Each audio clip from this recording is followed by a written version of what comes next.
Sejak manusia mulai mengenal dirinya, pertanyaan tentang takdir dan kehendak bebas selalu menggema di lorong waktu.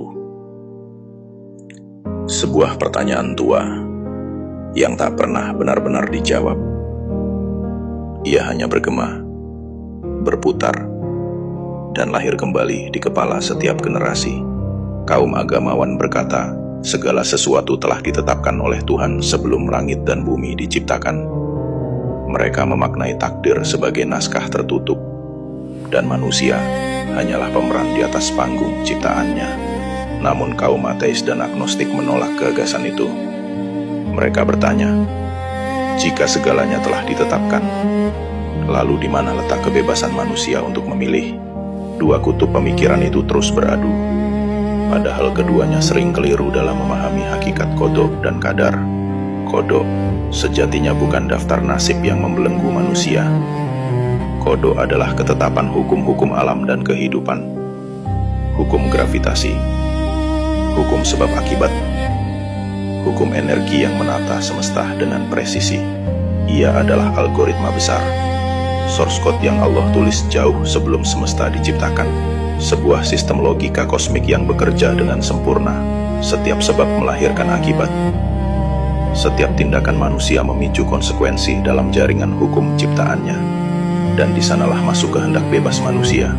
Setiap pilihan, niat, dan keputusan adalah input yang kita kirimkan ke dalam sistem ilahi itu. Ketika input itu diproses oleh algoritma qada, maka keluarlah output yang disebut qadar, hasil nyata dari keputusan manusia yang bergerak di atas hukum Allah. Qadar, takdir, bukan paksaan, bukan pula kebetulan. Ia adalah hasil interaksi antara kehendak manusia dan sistem ketetapan Allah yang sempurna. Manusia tidak diperbudak oleh takdir, dan Tuhan tidak menciptakan dunia tanpa hukum. Keduanya berpadu dalam keseimbangan. Qada sebagai sistem, qadar sebagai hasil, dan kehendak bebas sebagai gerak kesadaran di dalamnya. Setiap Allah telah menegaskan kebijaksanaan itu dalam firman-Nya. Wa indahu mafatihul ghaibi la ya'lamuha illahu wa ya'lamu ma fil barri wal bahr wa ma tasqutu min warakatin illa ya'lamuha wala habbatin fi dhulumatil ardi wala ratbin wala yabisin illa fi kitabin mubin. Dan di sisinya kunci-kunci semua yang gaib. Tidak ada yang mengetahuinya selain Dia. Dia mengetahui apa yang ada di darat dan di laut. Tidak ada sehelai daun pun yang gugur, melainkan Dia mengetahuinya. Tidak pula sebutir biji pun di kegelapan bumi. Tidak pula yang basah atau yang kering, melainkan semuanya tertulis dalam kitab yang nyata. Lauhul Mahfuz mengetahuinya. Quran Surat Al-An'am 59. Ayat ini menjadi puncak pemahaman bahwa bahkan daun yang gugur pun memiliki tempat dalam rencananya. Bahwa takdir bukan tentang kehilangan kendali, melainkan tentang keteraturan kebijaksanaan Tuhan yang memberi ruang bagi manusia untuk memilih, berbuat, dan belajar. Karena sesungguhnya qada adalah sistem algoritmik ilahi. Kehendak bebas manusia adalah input kesadaran, dan takdir adalah output dari keputusan manusia yang telah diproses oleh algoritma kebijaksanaan Tuhan.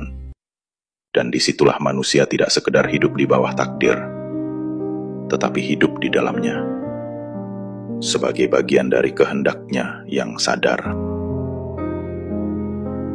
Kepada kalian yang mencari kebenaran di luar tembok dogma, yang mempertanyakan Tuhan bukan karena benci, tapi karena ingin mengenalnya dengan cara yang jujur, ketahuilah bahwa pencarian kalian pun bagian dari qada itu sendiri.